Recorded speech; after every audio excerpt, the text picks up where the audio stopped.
I am the inspiration that led success soar high. I will achieve, I will fly high. I am the I in SBI. I'm backed by the nation's trusted bank, SBI, the banker to every Indian. Hello and welcome to the Business Standard Banking Show, where we explore the story behind key banking sector developments. It is November 16, 2023. I'm Swapnil Joglekar, and this is what we have lined up for you today. First up, a cover story will discuss if there should be a 30% market cap for UPI players. In Banker's View, Aseem Dhru of SBFC Finance talks about the path ahead for the firm after its recent IPO.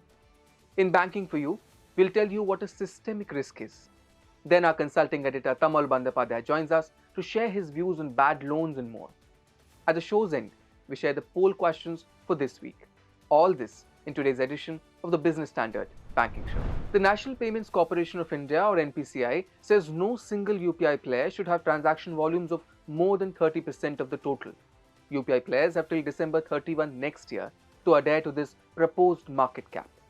Last month, PhonePe founder and CEO Sameer Nigam was asked about this at the Business Standard BFSI Insight Summit in Mumbai.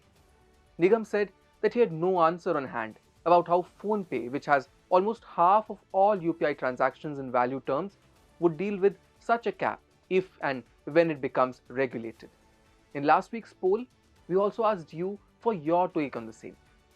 Over 62% of respondents said yes, there should be a cap on the market share of UPI players, while almost 38% said no. Against this backdrop, what do experts say about a 30% market cap for all players like PhonePe, Google Pay and Paytm? Bhashwar Kumar brings you the answer.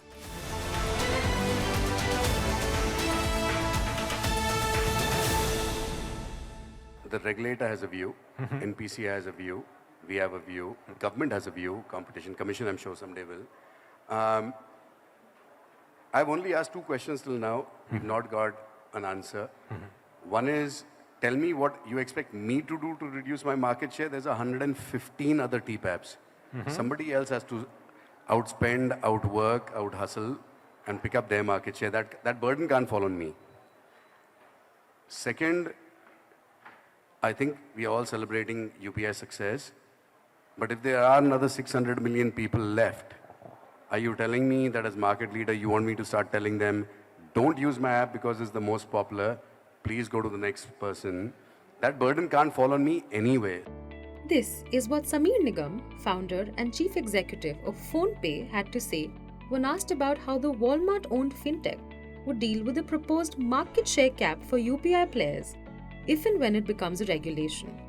He was responding to a question about the matter during a fireside chat at the Business Standard BFSI Insight Summit in Mumbai on October 30th.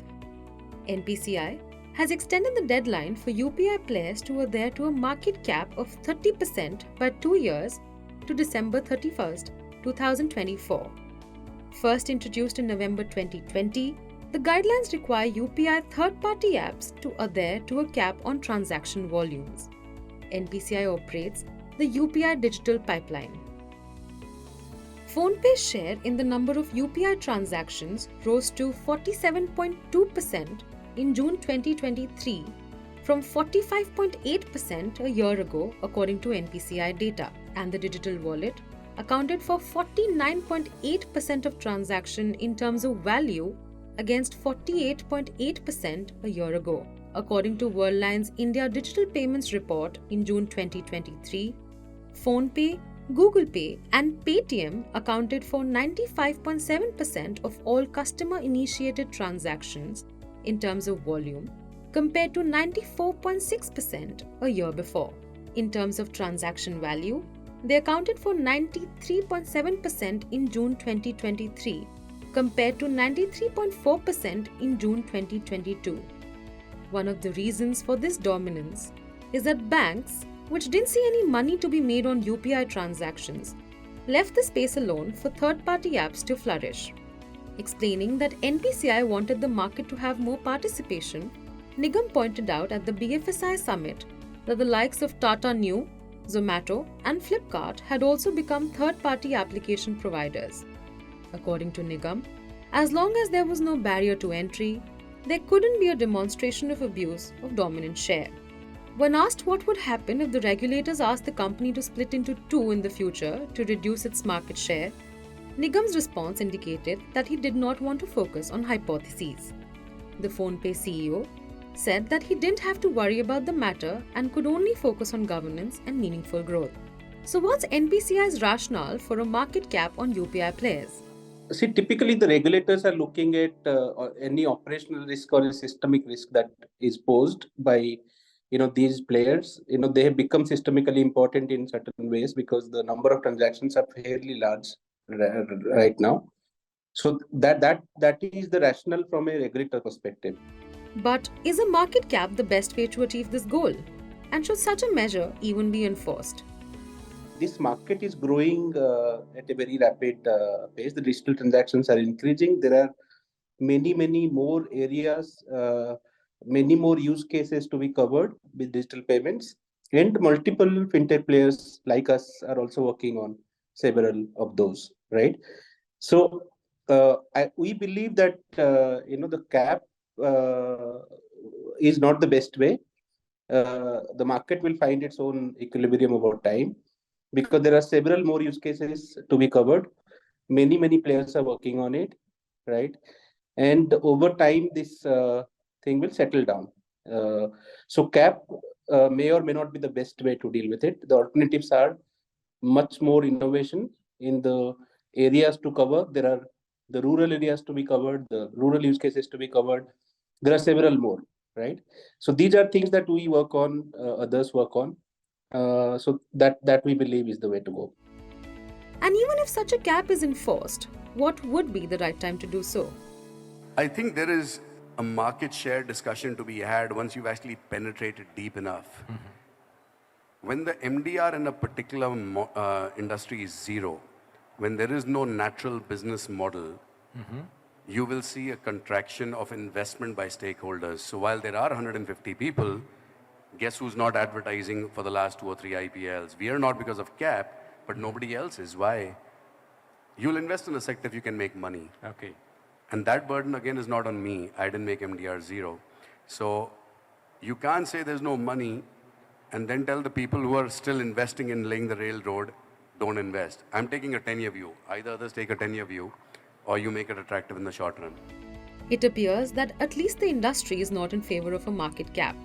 However, it remains to be seen if the regulators will agree that their concerns about systemic risk can be addressed without such a measure. So experts feel that more competition will be better for the industry, but a volume cap may not be the best way forward. Now let's talk about a different segment in the world of finance. SBFC Finance, which serves small businesses, recently made its public market debut. What's next for the company? And what's the thinking behind the foray into the loan management business? My colleague Raghu Mohan caught up with Aseem Dhru, who's the MD and CEO at the non-banking financial company, to find out.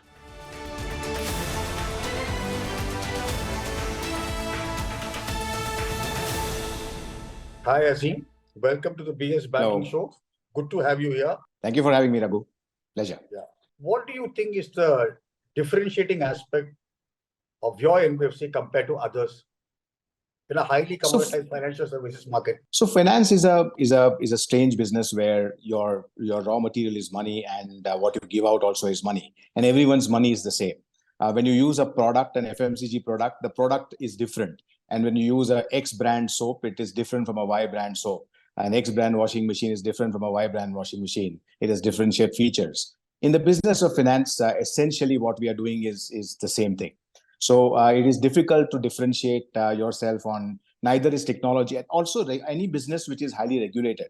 It cannot be very innovative. So innovation will be kept in check.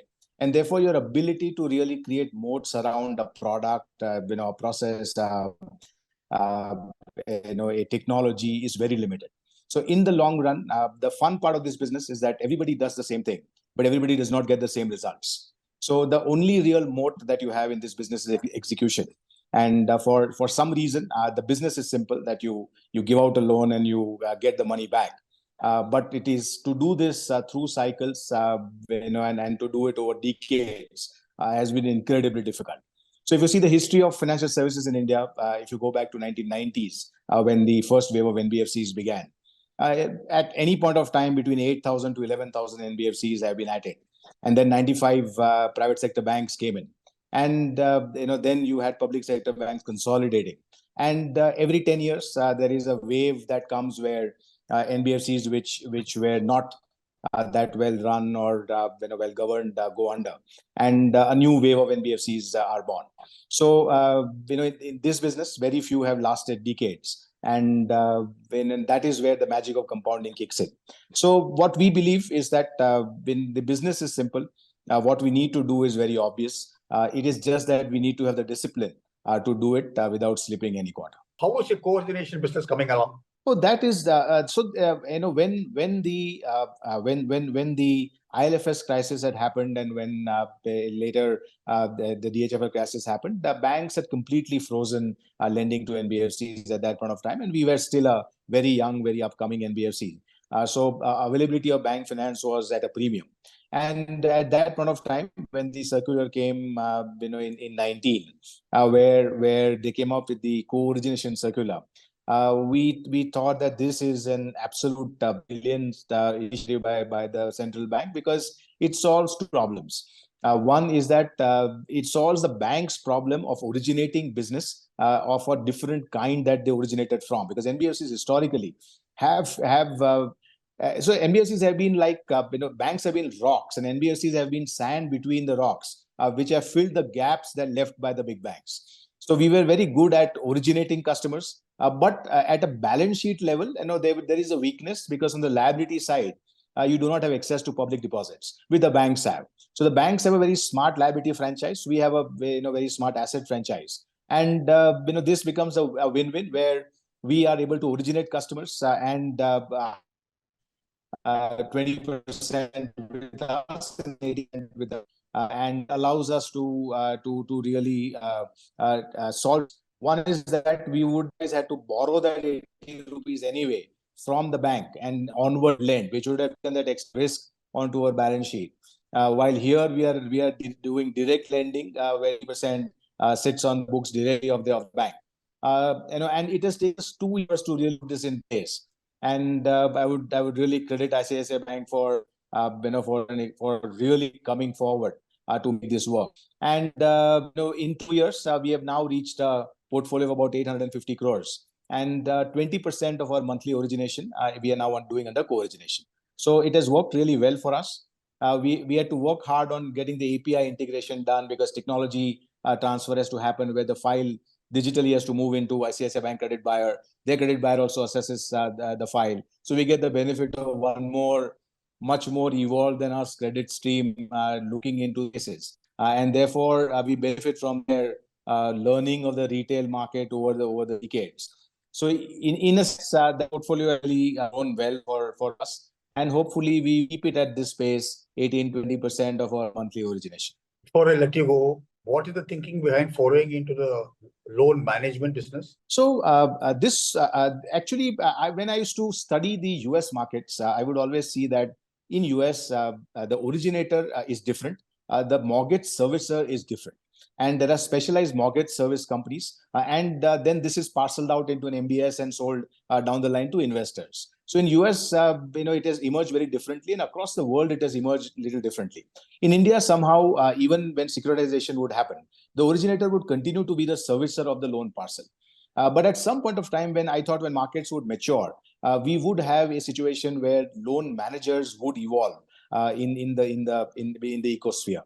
The time for it came when the DHFL default happened, and thereafter the Reliance Twins default happened. At that point of time, banks were holding on to direct assignment portfolios or PTC portfolios of these underlying companies, which were DHFL and the Reliance companies, where, because there was a risk of the originator, who's now the servicer, defaulting, the rating agencies were downgrading the PTC structure a notch. And there was also a worry that the cash flows may get intermingled or not reach them in time. So at that point of time, we sensed an opportunity and we reached out to these banks, and to some of the asset management companies who were invested, to some of the ARCs, who had acquired these assets, and said that we can actually run this portfolio for you because we are anyway an originator and we are anyway a collector. So this business we understand, we have created, we are there in 16 states, we are there in 200 odd towns. So we have the distribution to be able to collect these portfolios. So all we did was we step in the shoes of the originator.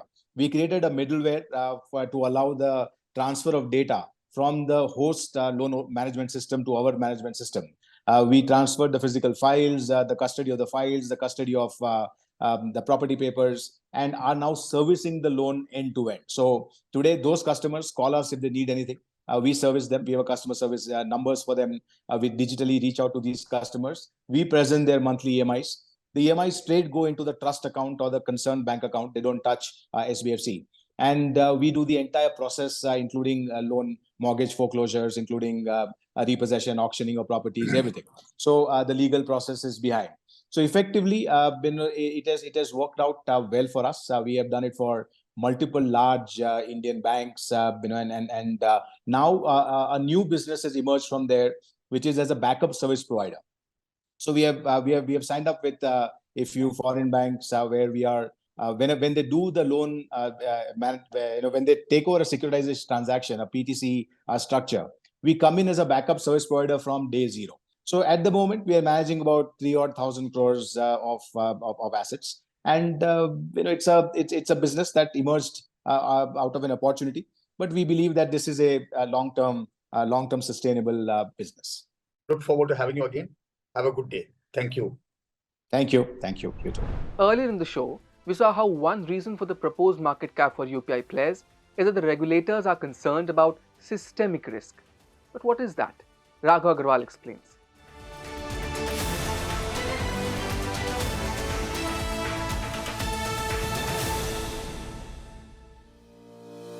A systemic risk is a possibility that an event in a sector of the economy could trigger a bigger collapse in an entire industry or economy.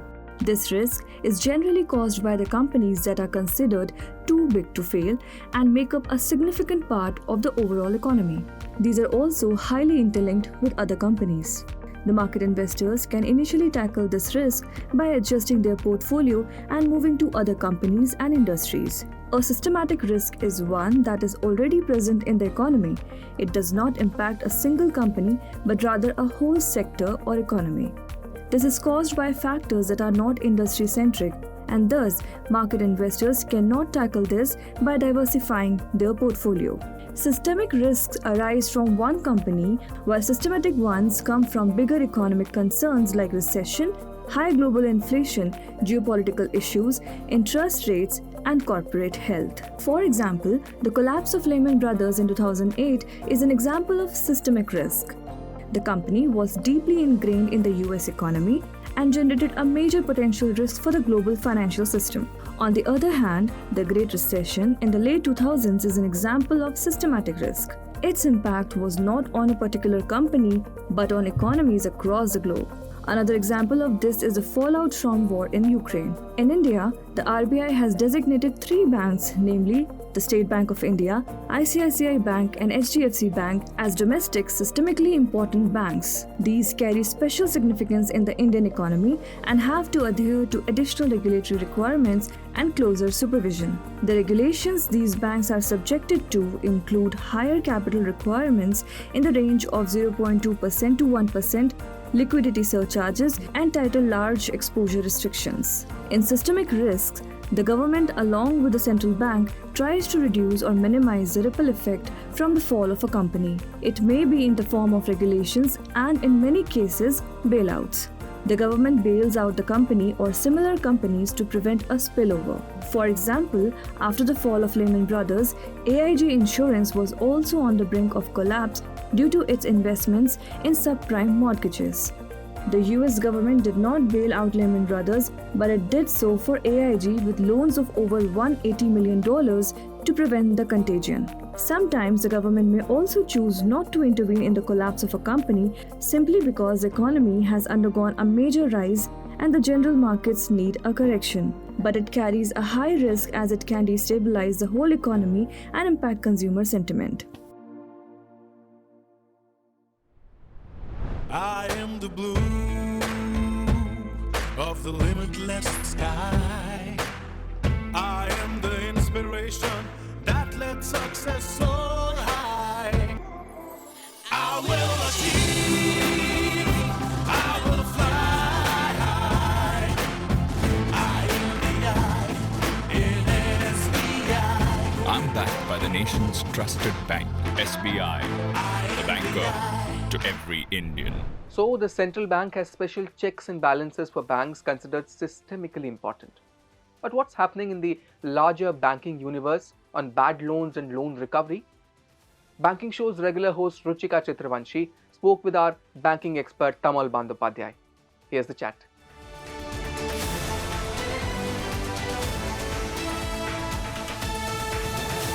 Hi Tamal, welcome to the Business Standard Banking Show. This week we're talking all about bad loans, defaulters, and of course, as you mentioned in your column, RBI's norm that restricts recovery agents from disturbing the borrowers from their calls between 8 in the morning and 7 in the evening. Now, this is very different from the usual practice of what we've heard about recovery agents. So what exactly is happening here? No, it's very simple. Reserve Bank of India, the regulator, is not happy the way the defaulters are being chased by the lenders, different financial intermediaries. So it's not the banks alone, all other intermediaries. I mean, they are being harassed. And many of the other intermediaries, not the banks, have been charging pretty high interest rates, and then they are chasing the borrowers in a not so polite way. And I would say even that can, if you are the RBI does not show any concern, it can even lead to abatement of suicides, etc., etc. That has happened in the past. So my column is all about the novel way which some banks are approaching. We have mentioned the latest one in the Diwali attempt by UCO Bank to distribute sweets among the calling the top 10 borrowers of each bank and giving them sweets and treating them. So you can call it Gandhigiri or the Munnabai way of treating the bank defaulters. But for whatever reason, UCO Bank did not take it forward. They've withdrawn the circular. But the State Bank of India has recently, did tie up with the two fintechs, and they tried to anticipate who could default and visiting them and distributing chocolates among them. And so this is the way, it's a new way of taking care of the unsecured loan part. Yeah. Now this Gandhigiri Tamal will work against these retail borrowers, but the big corporates, does it really work there? How do you go about recovering loans there? Especially now, I know the NPA is coming down, but what is the situation there as well? Can you answer both these issues? Yeah, you have asked me two questions. One is NPAs is coming down, and probably is this the way it will, what's the future? Yes, as we speak, the NPAs are at decadal low. And it's going down every quarter. You will find that because this recovery is happening. Banks also doing much more better provisioning. They have done most of the provisioning already done, and they are well capitalized. And the twin balance sheet, that was the problem of the corporate balance sheet and the problem of the banking balance sheets. Now both have been reversed. I think they are very, very strong. So NPA would not rise too fast. There are some concerns about the retail unsecured loan, but I think the worst is behind, and it for quite some time now we'll see that NPA is in a very manageable way, manageable level. Other part is how do the banks approach the big corporate lenders? And often they are willful defaulters. They have diverted money. They have taken money but not used for the purpose for which it was, and multiple ways. I'm not getting into the names. Now, you know what happened the last week Supreme Court judgment. The personal guarantors, I think two names, it's in the public domain. One is Venugopal Dhru, and one is Anil Ambani. I mean, all of them approached Supreme Court and they said the personal guarantor should not be dragged into this. I mean, they should be kept out of it. And the RP, which is the resolution professionals, they should not do all these things. But Supreme Court has said no, nothing. I mean, personal guarantors need to be involved, and if they have given personal guarantee, they could be pulled up. So rightly so. So if you see the IBC, which is the Insolvency Code India, introduced in 2016 August, I think it's a record time globally. It is a very fast way it's going. But since then, I mean, it is fraught with multiple court cases. It's not been going the way it has been going. And the first 12 cases, the dirty dozen, what they call it, a few of them went to, I think, Ahmedabad High Court and all, tried to give a stay and all.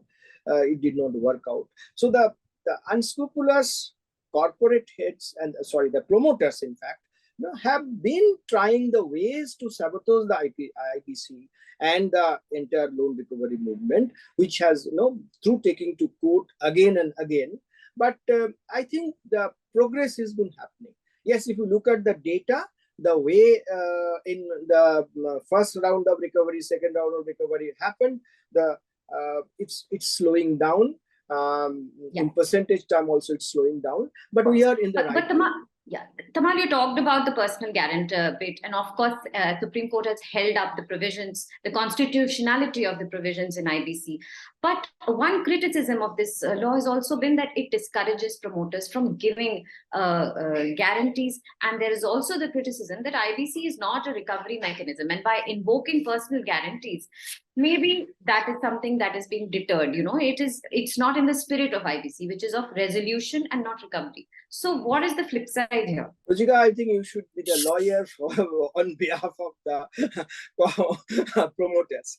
Yes, I mean, the approach is very different, but I don't agree with this, that the personal guarantee, yes, it will discourage, but so what? I mean, you have to take responsibility, and you have to cases that I'm again making, it's a willful default. It's not that, when you are actually, your business is destroyed because of externalities, because of, a collapse of exports, because of multiple other things. But many of the cases, I don't want to take the name, you will find that that's not the case. The fund actually got diverted. The fund was raised and the fund was used for other purposes. So there are, you have to see, there are promoters and there are promoters. I mean, you can't just one with the same painting. You can't paint everybody with the same color. So you have to be. And there are enough ways the promoters have been trying to wriggle out. And there have been cases where they want to buy back their own things, in the garb of a suitor, etc. And every time the court comes, either High Court and Supreme Court, it's been inordinate delay. And of course, there are other issues like, upkeeping the properties, etc., which have been under recovery. So we need to change certain other things also. But as far as the rogue promoters are concerned, I think... Point well taken, Tamal. Yeah. No, of course, point well taken. The decision of Supreme Court will certainly be a shot in the arm for financial creditors, and, they'll be able to proceed with invoking these personal guarantees, and probably the timelines will also be met now, which has also been a big issue with the IBC. Thank you so much, Tamal, for joining us today and bringing us all your insights. Thank you.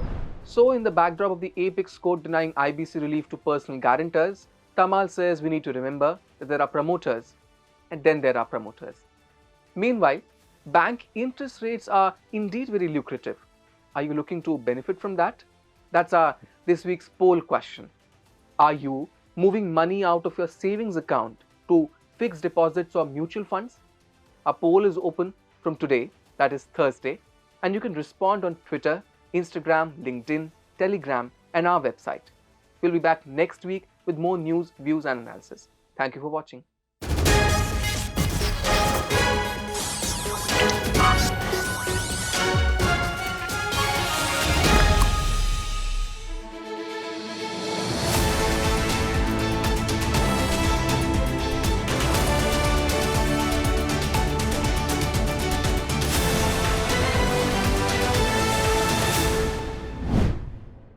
If you like this video, share it and subscribe to Business Standard.